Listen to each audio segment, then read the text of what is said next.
আসসালামু আলাইকুম। হ্যালো শিক্ষার্থীরা, তোমরা সবাই কেমন আছো? এরপর আলোচনা করব ক্লাস 3 ইংলিশ বইয়ের পেজ নাম্বার 37।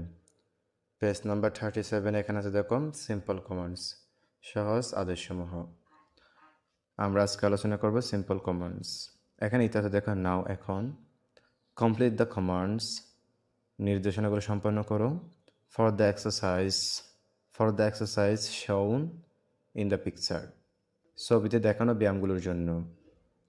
দেন তারপর ইন পেয়ার্স জোড়া জোড়াই গিভ দাও অ্যান্ড এবং ফলো দ্য কমান্ডস, সেগুলো অনুসরণ করো। তাহলে শিক্ষার্থীরা এখানে বলতেছে এখন ছবিতে দেখানো ব্যায়ামগুলোর জন্য নির্দেশনাগুলো সম্পন্ন করো।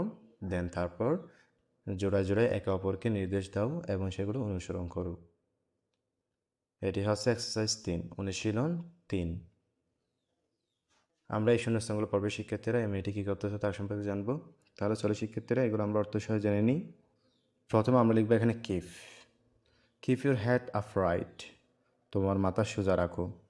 এরপর লিখবো আমরা এখানে লুক অ্যাট দ্য ফ্রন্ট, সামনের দিকে তাকাও। এগুলো কে করতেছে? মেয়েটি ব্যায়াম করতেছে এভাবে।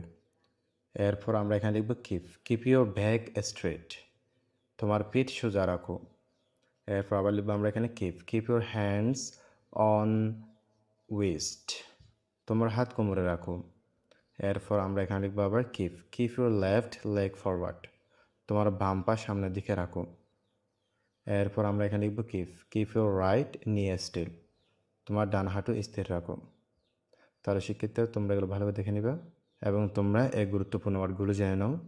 আপরাইট সোজা, ফ্রন্ট সামনে, ব্যাক পিঠ, স্ট্রেট সোজা, ওয়েস্ট কোমর, লেগ পা ফরওয়ার্ড সামনের দিকে, নি হাঁটু, স্টিল স্থির বা নড়াচড়া না করা।